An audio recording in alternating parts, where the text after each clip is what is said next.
Hi hello నమస్తే welcome back to our channel. అందరూ ఎలా ఉన్నారు? ఈరోజు మా ఇంట్లో ఈ చల్లని సాయంత్రం వేళ వేడి వేడి పునుగులు వేసుకుంటున్నాం. ఎంత డైట్ చేసినా ఇలాంటి వెదర్ ఉండేసరికి ఎవరికైనా డైట్ బ్రేక్ చేసి హాయిగా ఇలా వేడివేడిగా ఏమైనా ప్రిపేర్ చేసుకుని తినాలి అనిపిస్తుంది కదా. ఎవరో ఏమో కానీ నేను డైట్లో ఉన్నప్పుడు మటుకి ఇలాంటి సిచ్యువేషన్ వస్తే కంట్రోల్ తప్పేసేదాన్ని. ఎంత స్ట్రిక్ట్ డైట్ ఫాలో అయినా అట్లీస్ట్ కాఫీకైనా టెంప్ట్ అయిపోయేదాన్ని. ఈరోజు ఈ పునుగులు నేను దోశ బ్యాటర్తో చేశాను.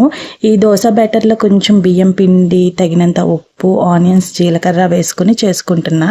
ఇందులో ఇంకా మిర్చి, కరివేపాకు, కొత్తిమీర ఇవన్నీ కూడా వేసుకుని చేయొచ్చు. కాకపోతే నేను మా బుడ్డోడు తింటాడు కదా అని చెప్పేసి అవేమీ వేయకుండా చేశాను.